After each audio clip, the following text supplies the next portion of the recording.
Colorado is now home to one of the most restrictive gun laws in the country. Under the new law, it is illegal to buy, sell, and make most semi-automatic firearms without background checks and training. The new law also limits who qualifies for that training. Individuals would need to pass a background check and receive an eligibility card from their county sheriff, who could deny that card if they believe that person was in danger. Those eligible for training would need to pass a 12-hour course certified by Colorado Parks and Wildlife, unless they have hunter's training, in which case training would be for 4 hours.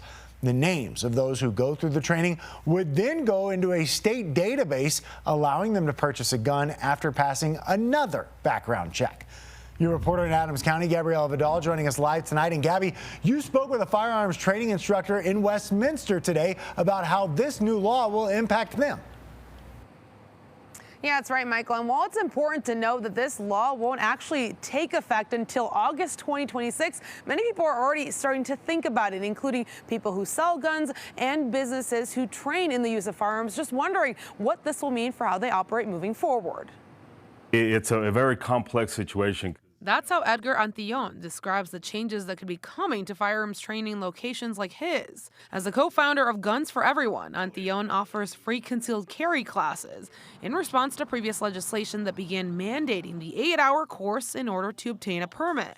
We average about 3 or 4 classes a week, and each one of them averaging about 25 students. But a new gun law with new steps will now require future new gun owners to take a 12-hour course before they can purchase a gun that has a detachable magazine, a change that already has people like Antillon wondering how this will impact their existing coursework. As of right now, we don't know, because if you read the law, part of it says that CPW has to create the final product. They just mandate what has to be in that curriculum, but we don't know what's going to be in that curriculum completely come next year. Instructors like him don't know if these new hours will stack up with current class requirements either. If anything, you're probably seeing, I'm not going to take the class, so let me go buy the guns now, so I don't have to take the class. He's also wary of how the new law could change how he motivates students in class. The shift in psychology, the shift in how humans interact in class, because now it's a force thing, and their brain just isn't in the class, so they're just checking off a box so that they can get a little piece of plastic to defend themselves.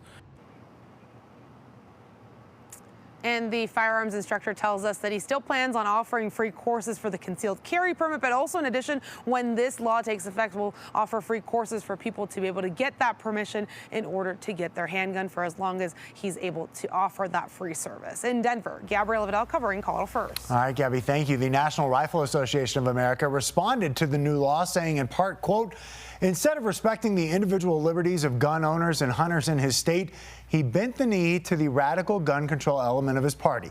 In Jared's Colorado, you need a polis permission slip to exercise your constitutional rights."